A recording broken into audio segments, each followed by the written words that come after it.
التي اتبعت ملائكة الرحمن يتهامسون a máa sọ fún ọmọlúwàbí kò ní ìdí kọ́kọ́ bí wọ́n báyìí ní bẹ́yìn bá ṣe méjì kọ́sá ti ṣe jẹ mọ́sà.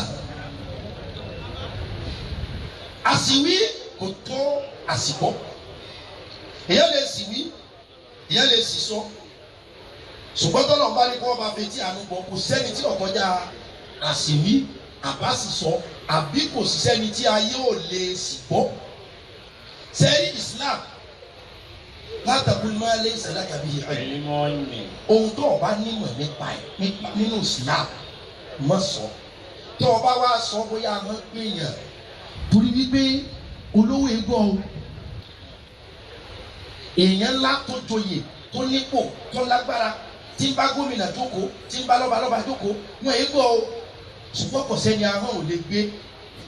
bàbá mi olóyè Akin Fijabi ẹ̀jẹ̀ àgbàpá sì ń gbọ́ ni ẹ kàn tún ọ̀rọ̀ òun ṣe pé ọlọ́run lọ láàwẹ̀ àsọ́ọ̀mù bí wàhálà àti ṣe rẹ̀. اجتمعت ملائكة الرحمن يتهامسون ويتذكرون يوما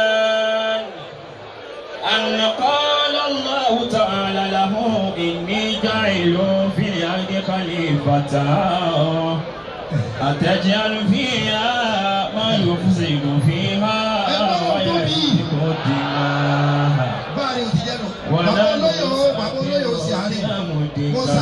ونقدس لك.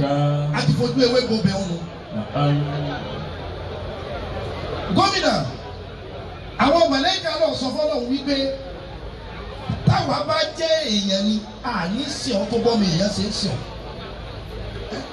Ọlọ́run mi wá sọ pé tí mo bá dá yín bí mo ṣe dá wọn ó ṣeé ṣe kẹ́ ẹ sẹ̀mí ju bí wọ́n ti ń sẹ̀mí lọ. Inni ja'ilu fil ardi khalifatan atajalu fiha man yufsidu fiha wa yasfiku ad-dimaa. àwọn ẹgbẹ́ nínú ọ̀sán bọ́lá pé àwọn tí wọ́n máa bà kan jẹ́ tí wọ́n máa dàkẹ́rú àwọn ọlọ́fẹ́ dá sórí ilẹ̀ àwọn tí wọ́n máa tètè èèyàn sílẹ̀. gómìnà nínú nǹkan tá a bá yín dúpẹ́ fótó lẹ́mìí bí èèyàn kan political assassination kò sí nígbà ìjọba tí yìí kẹ máa gbọ́ pé wọ́n ní ẹnìkan leader party kan wọ́n ti pa mọ́lé o leader party kan wọ́n dá lọ́nà o nígbà tí àtẹrù àtọmọ ní jèrè àlàáfíà tọ́lọ̀ ń tọwọ́ yín provide.